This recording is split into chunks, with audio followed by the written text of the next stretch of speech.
Hello and welcome. I am Gimba Umar.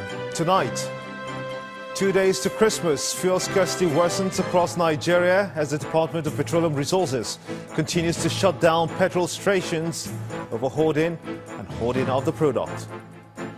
A review of the year 2017 continues, and today we turn our attention to the presidency. President Muhammadu Buhari felicitates with Christians and Christmas, asks Nigerians to pray for the nation's armed forces for keeping the nation united. And over 180 persons killed as tropical storm hits the Philippines. On business news tonight, Nigerian National Petroleum Corporation gives assurance of fresh loading of petrol to various parts of the country. On sports news tonight, Catalan giants FC Barcelona put up a dominant display at the Bernabeu, beating rivals Real Madrid 3-0 and maintain a comfortable lead in the La Liga.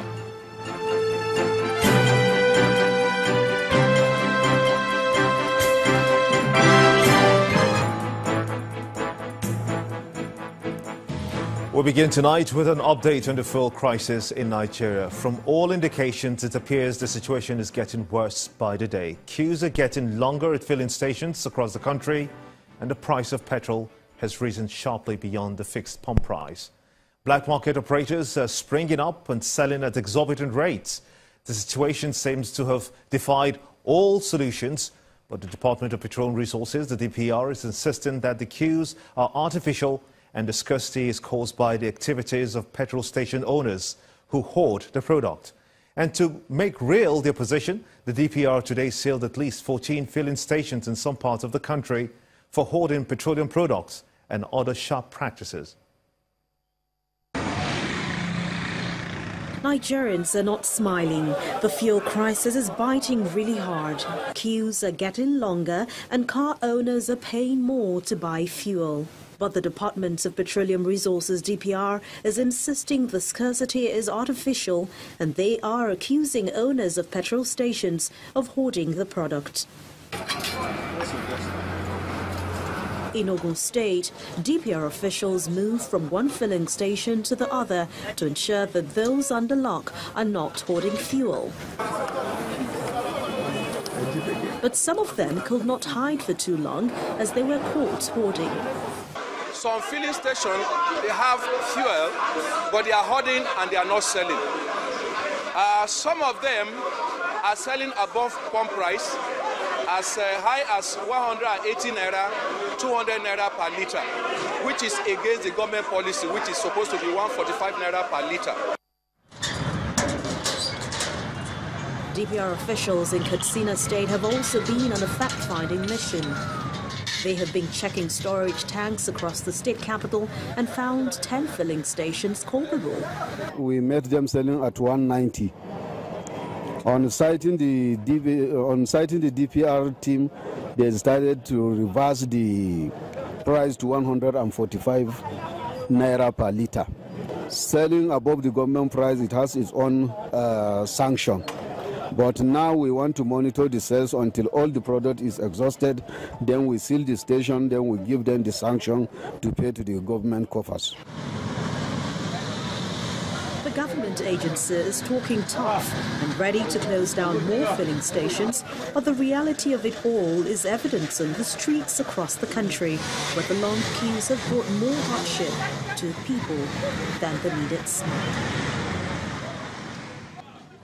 Still on the scarcity of petrol in Nigeria, the hardship may not go away anytime soon, and that's because some individuals and agencies appear to be frustrating efforts to distribute the product and make it available for Nigerians. Channels Television visited a tank farm at the Apapa area of Lagos, where some labor officials were seen stopping an independent marketer from loading petrol into trucks. Regulation of the downstream sector of the country's petroleum industry by the federal government in 2016 pushed the price of petrol to 145 naira per litre. The Minister of State for Petroleum insists the policy change in the oil sector is to increase and stabilize the supply of the product so that Nigerians can easily import it back to existing quality specifications and other guidelines issued by regulatory agencies. Several months after, citizens still have to wait for hours at various fuel service stations across the country to get premium motor spirit or diesel for their daily usage. Days to Christmas, and even after the oil workers suspended their recent strike, the situation remains the same. Long queues are yet to disappear at some stations in the country as the scarcity of petrol bites harder on the citizens. I've been in the queue for the past 3 hours now, and I couldn't get fuel. The product is now sold between 160 and above per litre in some places. Yet the people are left confused regarding the root cause of the problem, as the state oil company and marketers continue to trade blame. It's not our fault. Our manager said we should be selling it that price. We are selling 150 now. We visit a farm tank in the Apapa area of Lagos and discover that labor officials are preventing the loading of petroleum products, thereby compounding the problem of supply to Lagos State and other parts of the country. We succeeded in bringing the product to ease the tension of scarcity in the country. Now, because of that, they now said before our truck can load, we should pay over 20,000 naira. Sabotaging the effort since Monday. Now, there is no product everywhere. If you can imagine, before now, if the PDT have not caused this problem, this is a depot that can truck out over 300,000 liters in 1 hour. So we are talking about, which means we can truck out over close to 5 million in a day. You understand? Now, these PDT are now sabotaging our efforts, causing and creating more scarcity in the country. Our crew makes an attempt to reach the Petroleum Tanker Drivers Association in Apapa, but are turned back. Although the current fuel crisis appears to be beyond union activities, an associate professor of international law, University of Lagos, Dr. Dayo Ayoade, and an energy expert, Mr. Zakar Bala, speak on how best labor unions should operate to avoid holding the nation to ransom. Any member of a company should feel free to join the union if they so wish. And at the same time, the union cannot impose itself on Nigerians to join their union at all costs. It is not in the interest of the union to hold back the entire nation. The numbers of the people in the union are less than a small percent of 1% of this entire nation. A distributive bargain is the bargain where you win, I lose, right? Or I win, you lose. That is very dangerous. So anytime unions are after win and lose bargain, that will be bad. We should always talk about a win-win bargain. And the win-win bargain is the one you call an integrative bargain. You are part of it, I am part of it. It's a festive period, but rather than enjoy the season, Nigerians are left to grapple with the difficulty of living without fuel to power their vehicles and homes, and are wondering when the queues will disappear from the service stations. The federal government has promised to ensure the situation is resolved this weekend. Whether that pledge will be achieved remains to be seen. Let's get some more perspective on this issue, which appears to be taking a scandalous dimension. I'm now being joined on the News at 10 by public affairs analyst Mr. Nick Idoko. I want to thank you so much indeed for coming on the News at 10 at this time. This is what we know. The NNPC says that there is enough supply of the product in the country, but marketers insist that they don't have enough to supply. What is going on? I think it's a shame, really. This bulk passing this year, after the increase in pump price from 97 naira to 145 naira, we are still in this kind of mess. And the government corporation is giving excuses, giving alibis. Then the oil marketers are holding Nigerians to ransom at a time when the president is the Minister of Petroleum Resources, and there's also a Minister of State, and you have the NNPC. I think it's a shame. If you have to add all of that together, would you say that Nigerians are being traumatized as it appears? Yes, of course Nigerians are at the receiving end.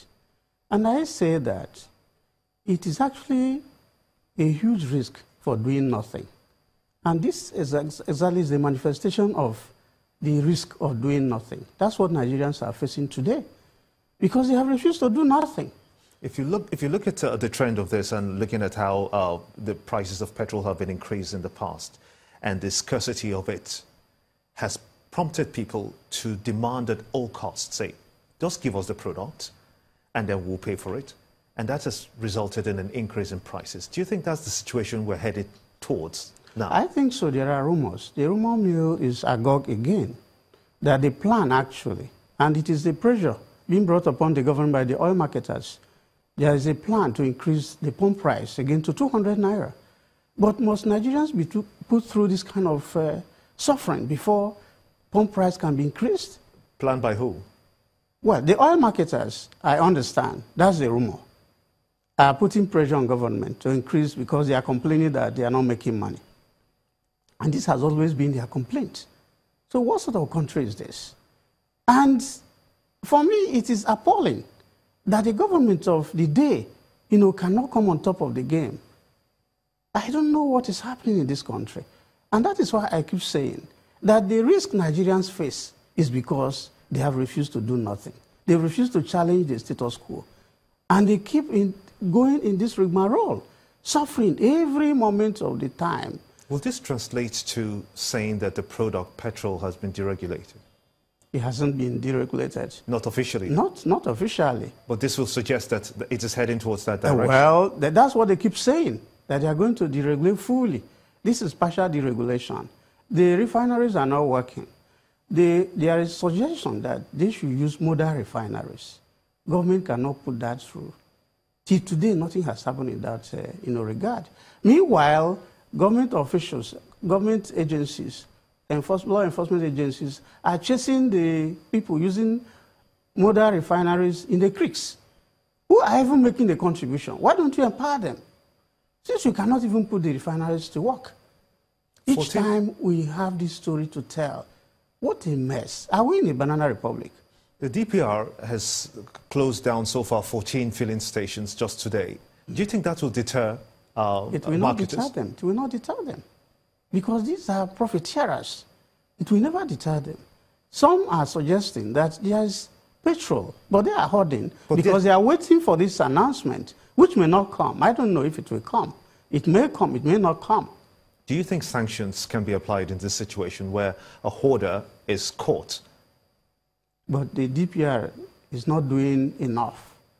Shutting down 14 stations in Lagos, you shut down some in Abuja. The pump price has increased, has escalated. 400 naira per litre in Abuja, 250 naira per litre in Lagos, in other cities, Benin, Enugu, Owerri, all around the country. Only NNPC is important, we understand that, but how sustainable is it in the long run? NNPC said that they are going to push in more trucks to increase supply to various cities. But that hasn't happened till now. As a matter of fact, they say that they have already increased from 30 million litres, which they send every day into the economy. That's there about 700 trucks. They have increased that from 30 to 80. So where's that extra 40? Where do you think that extra 40 has gone to? Saying that they have pushed about 129 million litres, but the impact is not felt. So who are those holding the fuel? Who are those? They should be identified and punished. But that is not happening. The DPR doesn't have the capacity to enforce. So that's why we are facing all this. So who has the capacity to enforce this? Well, I don't know. You see, it's a complex thing. How long do you think this process, or should I say this situation, is going to last? Well, there is no end in sight. Imagine those who wanted to travel for Christmas. They are stuck at the filling stations. People have slept at the filling station trying to buy fuel, a product that is dug from our own soil, and we cannot refine enough to supply domestically. We still export crude and refine and re-import and sell. What sort of country is this? How long are we going to continue like this? I want to thank you so much indeed. It's a shame. Mr. Nick Idoko is the public affairs analyst, for sharing your thoughts with us on this fuel scarcity situation we face in the country.